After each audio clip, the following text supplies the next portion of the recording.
Hello നമസ്കാരം. നിങ്ങൾ മറ്റേ ഗഗനാചാരി എന്ന് പറഞ്ഞ സിനിമ കണ്ടിട്ടുണ്ട്? യെസ്, ഒബ്വിയസ്ലി ഒരുപാട് ആളുകൾ ഓൾറെഡി ആ സിനിമ കണ്ടിട്ടുണ്ടാവും. കാണാത്ത ആളുകളുണ്ടെന്നുണ്ടെങ്കിൽ ഒന്ന് കണ്ടു നോക്ക്. കാണാത്ത ആളുകളുണ്ടെങ്കിൽ ഒന്ന് കണ്ടു നോക്ക്. എൻ്റെ ഭാഗം ഒരു മൂവി സജഷൻ കിടക്കട്ടെ. കണ്ടവരിൽ തന്നെ എത്ര പേർക്ക് ആ സിനിമ ഭയങ്കരമായിട്ട് വർക്ക് ആയിട്ടുണ്ടെന്നൊന്നും എനിക്കറിയില്ല. എനിക്ക് ഭയങ്കരമായിട്ട് ഇഷ്ടപ്പെട്ടൊരു സിനിമയാണ്. ഞാൻ ഭയങ്കരമായിട്ട് എൻജോയ് ചെയ്ത് കണ്ടു തീർത്തൊരു സിനിമയാണ്. നല്ല രസം ഇങ്ങനെ കണ്ടിരിക്കാൻ. എന്നെ സംബന്ധിച്ചിടത്തോളം എനിക്ക് ഒരു ഒരു പുതിയ എക്സ്പീരിയൻസ് ആയിരുന്നു ആ സിനിമ.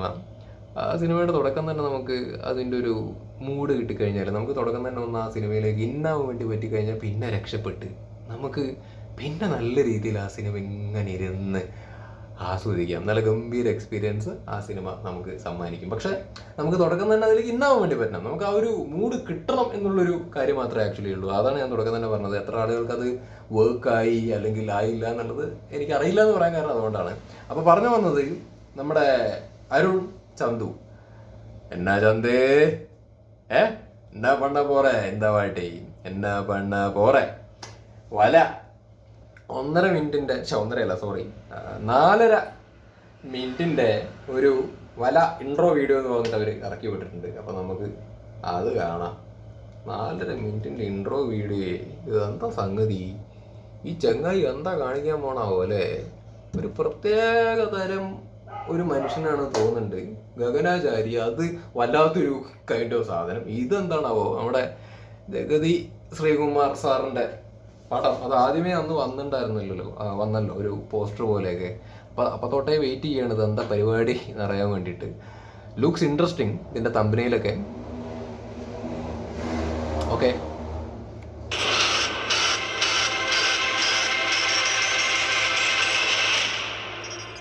നമ്മുടെ അറിവ് പരിമിതമാണ്, നമുക്കറിയാത്തത് അനന്തമാണ്. അറിവിന്റെ കാര്യത്തിൽ ഇന്ന് നാം നിൽക്കുന്നത് ഒരു ചെറു ദ്വീപിലാണ്. അതിനു ചുറ്റും അനന്തമായ ഒരു സമുദ്രമുണ്ട്. ഇനി വരുന്ന ഓരോ തലമുറയുടെയും കടമ ഈ ദ്വീപിലേക്ക് കൂടുതൽ കരയെ ചേർക്കുകയും അതുവഴി നമ്മുടെ അറിവിനെ അതിന്റെ പൂർണ്ണതയിലേക്ക് നയിക്കുകയും ചെയ്യുക എന്നതുമാണ്.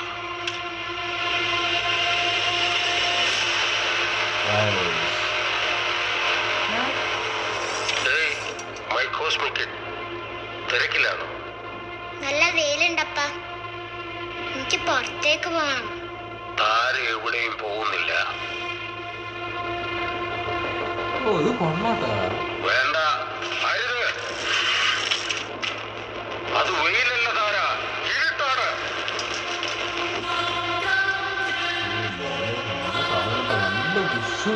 അത് ഗഗനാചാര്യരോ? അതെ, അത് വിഷ്വലി നല്ല ഇൻട്രസ്റ്റിംഗ് ആയിരുന്നു. അത് ഇതിലേക്ക് വരുന്ന സമയത്ത് same visually looks really great അല്ലേ?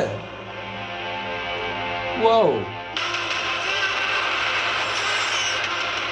what is that?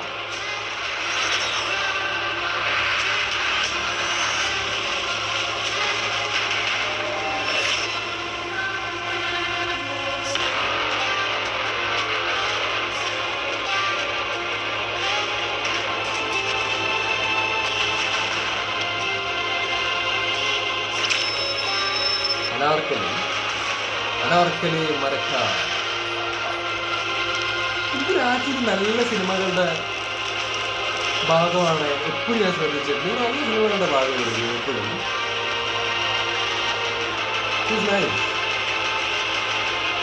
ഗഗനാചാരിയിലാണെങ്കിലും ഒരു രസമായിരുന്നു ഇതിൻ്റെ ക്യാരക്ടർ.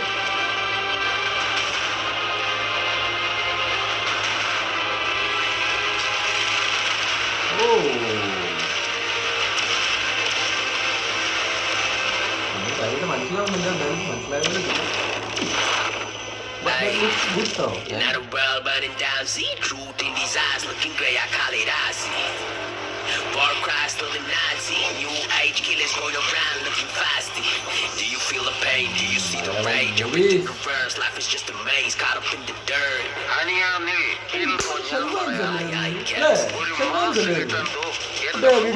പാനടിക്കുന്നവനാണ് കലിസ്റ്റോ. ഈ ഫ്രണ്ടിൽ വരുന്ന ഫ്രാഡ് ലുക്കുള്ളവൻ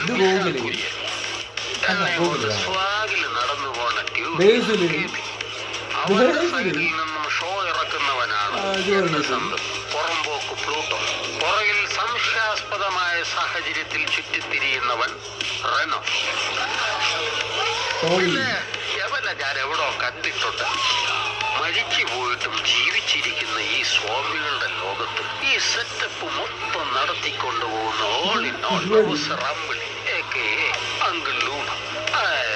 ഈ ഞാൻ. Welcome back sir. Thanks man. Feeling like my world's simulated. My days feeling faded. I'm addicted, walk around every day like I made it. I said it, it's parasitic. I get it, it's all embedded. We live it, we going at it. We got it, another right, get it. അവിടുത്തെ തേങ്ങ കാണുന്നില്ലല്ലോ. അതല്ലെന്ന് 10 മണിയായി. വൈകിട്ട് gas കയറുന്നു. വല്ലതും കഴിക്കണം. Remind me to pack in some snacks the next time.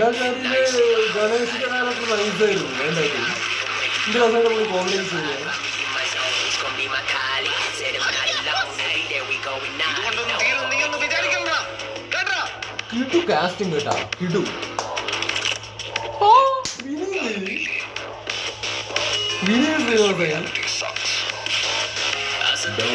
Chandu നീ എന്നെ പണ പോറേ എന്തായിട്ട് വരാ. Film by Arun Chandu.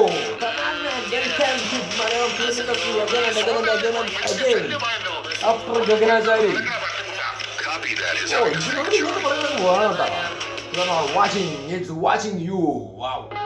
പരസ്യം ഒന്നും വേണ്ട ചങ്ങായി നമുക്ക്. എന്താ ഗുണൻ ഇതെന്തപ്പ ഞാൻ കണ്ടത് അളിയോ. ശരിക്കും ഈ സിനിമ ആളുകൾക്ക് വർക്ക് ആവോ ഇല്ലേ എന്നുള്ളതൊക്കെ വേറെ വിഷയട്ടാ. പക്ഷേ ഇത്തരത്തിലുള്ള സിനിമകളും മലയാളത്തിൽ വരണം. കാരണം എക്സ്പെരിമെൻ്റൽ ആയിട്ടുള്ള സാധനങ്ങളല്ലേ ഇതൊക്കെ. But looks interesting. ഗഗനാചാരിയുടെ കേസിൽ പറഞ്ഞ പോലെ തന്നെ അതും ഒരു ഒരു ഒരു ഡിഫറെൻ്റ് അപ്രോച്ചായിരുന്നു. അത് നല്ല രസമുണ്ടായിരുന്നു. അത് ഞാൻ പറഞ്ഞത് അതിൽ തുടക്കം തന്നെ ആ ഒരു സിനിമയുടെ മൂഡ് കിട്ടിക്കഴിഞ്ഞാൽ നമുക്ക് ഇന്നായിട്ട് നമുക്കത് എൻജോയ് ചെയ്യാൻ വേണ്ടി പറ്റിക്കഴിഞ്ഞാൽ ഗംഭീര എക്സ്പീരിയൻസ് ആയിരിക്കും. നമ്മൾ പിന്നെ ഉന്മാദത്തിലായിരിക്കും, ആ ഒരു യൂണിവേഴ്സിലായിരിക്കും നമ്മൾ ആക്ച്വലി ഇരിക്കുന്നുണ്ടാവുക. അത് ഭാഗ്യം പോലെ ഇരിക്കും നമുക്ക് വർക്ക് ആവോ ഇല്ല എന്നുള്ളത്. അപ്പോൾ ഈ ഒരു സിനിമയുടെ കേസിലാണെങ്കിലും വർക്ക് ആയിക്കഴിഞ്ഞാൽ പിന്നെ നമുക്കത് എൻജോയ് ചെയ്യാൻ വേണ്ടി പറ്റും എന്ന് വിശ്വസിക്കുന്നു. വർക്ക് ആവട്ടെ എല്ലാവർക്കും. ഇങ്ങനെയുള്ള പടങ്ങളൊക്കെ വരണം മലയാളത്തിൽ. ഒരു ഡിഫറെൻ്റ് അതാണ് ഇങ്ങനെയുള്ള ഡയറക്ടേഴ്സും വേണ്ടേ. ഡിഫറെൻ്റ് ആയിട്ട് അപ്രോച്ച് ചെയ്യുക, ഡിഫറെൻ്റ് ആയിട്ടുള്ള കൈൻഡ് ഓഫ് കഥ, വിഷ്വലി ആയിക്കോട്ടെ. ലൈക്ക് അത് നമ്മൾ ഇങ്ങനത്തെ പടം കണ്ടാണെങ്കിലും നമ്മുടെ ബ്രെയിനാണെന്നുണ്ടെങ്കിലും സെറ്റ് ആവും.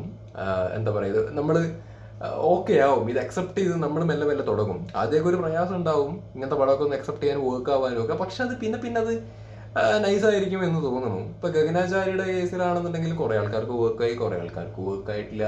ബട്ട് ഒന്നും കൂടി ഒന്ന് ജസ്റ്റ് ഒന്ന് കണ്ടു നോക്കും, മേ ബി വർക്ക് ആവുമായിരിക്കും. ഇപ്പോൾ അത് കാണാൻ പറയാൻ കാരണം എന്താ വെച്ചാൽ ഞാൻ സിനിമയുടെ ഡയറക്ടർ തന്നെയാണ് ഈ ഒരു സിനിമയുടെയും. സോ ഇത് കാണുന്നതിന് മുമ്പ് അതൊന്ന് കണ്ടു കഴിഞ്ഞ് കഴിഞ്ഞാൽ തന്നെ ഒരു മൂഡ് അല്ലെങ്കിൽ ഒരു ഡിഫറെൻറ്റ് പരിപാടിയാണെന്നുള്ളത് മനസ്സിലാക്കാൻ വേണ്ടിയിട്ട് സാധിക്കുമല്ലോ. അപ്പോൾ ഈ ഒരു സിനിമ കാണുമ്പോഴും അതേ രീതിയിൽ തന്നെ പ്രേക്ഷകനെ അപ്രോച്ച് ചെയ്യാൻ വേണ്ടി പറ്റുകയാണെന്നുണ്ടെങ്കിൽ മേ ബി നല്ലതായിരിക്കും തോന്നുന്നു. കാസ്റ്റിംഗ് ഗംഭീരട്ടാ. ഞാൻ ആക്ച്വലി ഈ ഒരു സിനിമയെ കുറിച്ചിട്ട് ആദ്യം ഫോളോ ചെയ്തിട്ടൊന്നും ഉണ്ടായിരുന്നില്ല, ഓണസ്റ്റ്ലി സ്പീക്കിംഗ്. മുമ്പ് മറ്റേ ജഗതി ശ്രീകുമാർ സാറിൻ്റെ ഒരു പിക്ചർ ഇവർ വെളി വിട്ടിട്ടുണ്ടായിരുന്ന സമയത്ത് ഒരു ക്യൂരിയോസിറ്റി ഉണ്ടായിരുന്നു. ഇതെന്താ പരിപാടി, ഇതെന്താ സാധനം, ക്യൂരിയോസിറ്റി ഭയങ്കരമായിട്ട് ആക്ച്വലി ഉണ്ടായിരുന്നു. പിന്നെ അത് അന്ന് കണ്ടിട്ട് പിന്നെ വിട്ടതാണ്. പിന്നെ ഈ വഴിക്ക് ഞാൻ പോയിട്ടില്ല. പിന്നെ ഇതിൻ്റെ ഈ ഒരു അപ്ഡേറ്റ് വന്നതുപോലെ ഞാൻ ആക്ച്വലി അറിഞ്ഞിട്ടില്ല, ഓണസ്റ്റ്ലി പറയുകയാണെങ്കിൽ.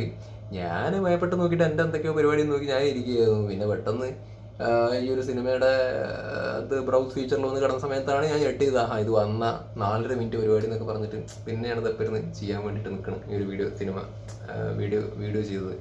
അപ്പം ഇത്ര പറയാനുള്ളൂ. That's it. ബൈ. പടം വരട്ടെ, ഗംഭീരാവട്ടെ. അരുൺ ചന്ദ് എന്നാ പറഞ്ഞ പോറ എന്താ വേണ്ടി. ഓക്കെ.